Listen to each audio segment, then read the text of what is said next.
Rising tension along the Israeli border with Gaza, including the ground invasion this weekend, deserves our careful attention.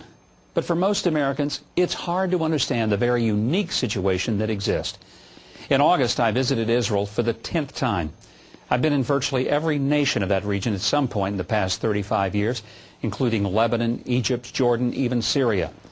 I've been to Gaza, Beersheba, and in August, I spent a day in Sderot, the community that's just yards, in fact, 400 meters from the Gaza border in some places. It suffered the most from the incessant rocket attacks from Hamas, even during a supposed ceasefire. I had the opportunity to meet with former Prime Minister Benjamin Netanyahu while there, as well as fly in a helicopter along the Israeli border with Gaza. I stood on a rooftop in Sderot, and I could see with my own eyes the Gaza border from which the rockets were launched indiscriminately into homes, schools, and playgrounds.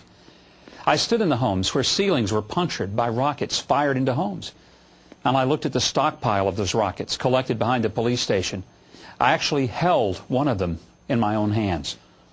Now, for those who don't understand the Israeli decision to use military force against a Hamas government that even our own State Department recognizes as a terrorist organization, let me try to put it in perspective.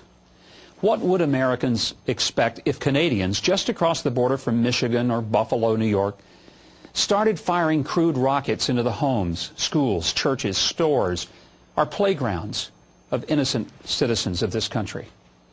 And what if it happened several thousand times? Would we accept some additional talks or diplomacy? A continued ceasefire that had already been ignored? I'll tell you what, we would be demanding that we respond as a country swiftly and strongly. Now, I know that the photos of civilian casualties and collateral damage in Gaza among the Palestinians are very disturbing, and it's hard to watch it. But it can be stopped, but only by Hamas. They have to not only stop their rocket attacks and be accountable for the past, but they've got to openly acknowledge the right of Israel to exist and to have secure borders. The real question is not why Israel is responding, but rather, what took them so long?